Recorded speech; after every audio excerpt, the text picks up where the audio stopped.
Stammer talked yesterday. He was asked about what he can do next, personally, and he mentioned make the playoffs. I mean, what's the attitude you're sensing from your guys right now? Have you had a chance to sense an attitude even? Yeah, well, it really goes back to our off season. I think everyone was, regardless of the labor dispute, guys wanted to get going this year. We made some changes. Stammer coming off, individually a fantastic season. Our players were excited about getting going. That was back in September. So even more so, my sense is, they're looking forward to the season getting underway. You've done this before. Come in and played a short season. How hard is that at the beginning to shotgun start it? If you're a player.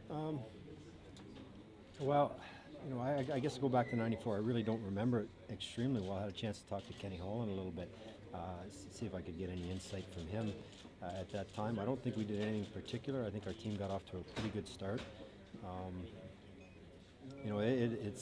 It's exciting, but you are very busy. You're going to play a lot of games, travel a lot. You won't get a lot of quality practice time once the games get going, but I think it has potential to be extremely exciting. How in the world do you get fans to forgive and forget and buy tickets? Well, each individual market is different. I think the best thing you can do is have a good team and play well. Get in playoff contention. I look at our situation in Tampa. Jeff Vinnick and Todd Wlie, our president, have worked extremely hard in the community to get involved, to not only build our brand but have an impact, a positive impact throughout the community. And I think we've opened a lot of eyes and gained new fans that way. Having a lockout doesn't really help the matter, but I think I'm hoping that it's bought us a little bit of grace and that people will stick with us here. I think it's extremely important to get a deal done and not miss the entire season. But the most important thing is for when people come in the door, they enjoy the product, they enjoy the atmosphere in the building, and ultimately, if we have good teams, they're going to come back and watch that. Do they have a right to be irate? They got a right to feel any way they want. I certainly understand it. Again, I've been through this, through one strike and 3 lockouts now, and again, whether it's hockey or any of the sports, whenever labor disputes come out, the fans get irate, to use your word, because they don't want to hear about that. They want the game to be played and played on the field, on the ice, and so the labor stuff is just something that they don't want to deal with. So we understand that. Again, from experience, we've seen that, and hopefully this agreement, which is 10 years with a reopener after 8. Hopefully it goes the entire 10 years. We don't have to deal with it. And the agreement works for both parties, so 10 years from now we can just keep moving along. How is your franchise going to deal with this and try to get the fans that irate or the marginal fans back in the building just to watch hockey in your market?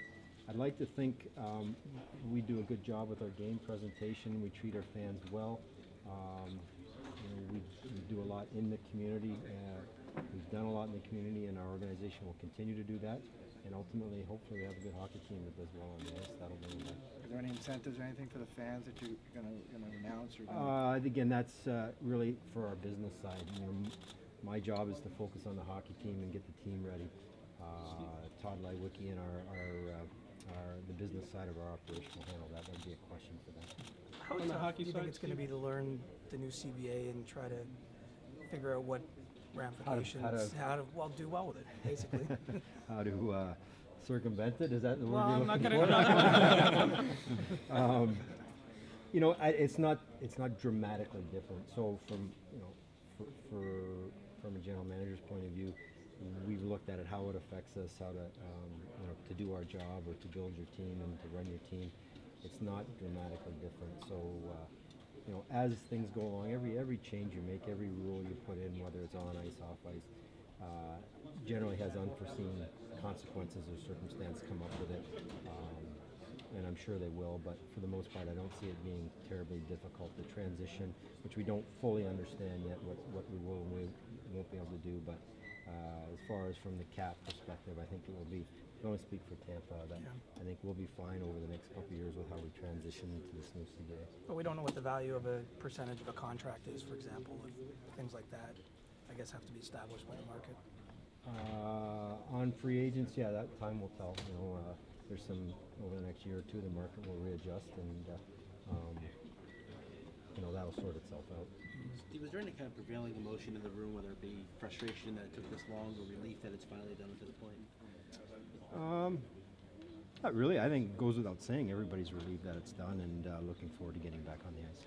From a hockey standpoint, did you guys have scenarios set up based on when the strike was going to end, what you guys are going to do camp-wise and get ready? Yeah, our coaches, I think every coach in the league has been for 3 months planning and replanning training camp and strategizing. We all have. So, you know, we're just waiting for the word to go, whether it's going to be 5 days, 6 days, 7 days, and go from there. Do you feel that younger teams are going to be more of a detriment this year than the more established teams that? I'll answer that for you in about 4 months. I really, I can't tell you what the secret is to getting off to a good start, bad start, younger, older, veterans. I think we can all read into that too much. And after the fact, whoever won the Stanley Cup, we're all going to look back and say that was the way it should have been done. What's important for players right now to get ready in terms of if the training camp's to be 5 days or 6 days? What's the focus have to be? I mean, because you're not going to get any exhibition game. You can't work any of the kinks out that way. Yeah, I just think not trying to do too much to get ready to play too soon. You overwork yourself, work hard in practice off the ice. That leads to tired muscles, injuries. So it's just ramping it up slowly. And what about the AHL operations? If you pull some of the guys from there, how do you plan on restocking the AHL franchises? I can only again speak for us, and we'll be all right. You know, we've got bodies. We've got some players in the East Coast Hockey League to bring up, and there are a lot of players sitting out there that this has affected a lot of players at all levels. That you'll be able to sign a player to fill your AHL team if you need that. Steve, there were some questions about like you look at your cap situation moving forward about how you guys are going to be. Are you okay feeling that you're going to be all right? Yes. Okay. Yeah. And do you think Appreciate everybody's concern, though. I'm worried about I know they're worried about the Lightning. I just wanted to ask also, were you guys given any indication of rules changes or anything else that might come out of this, another obstruction crackdown or anything like that? Not in the CBA, no. No, but I mean like to GMs or like any rules changes. No.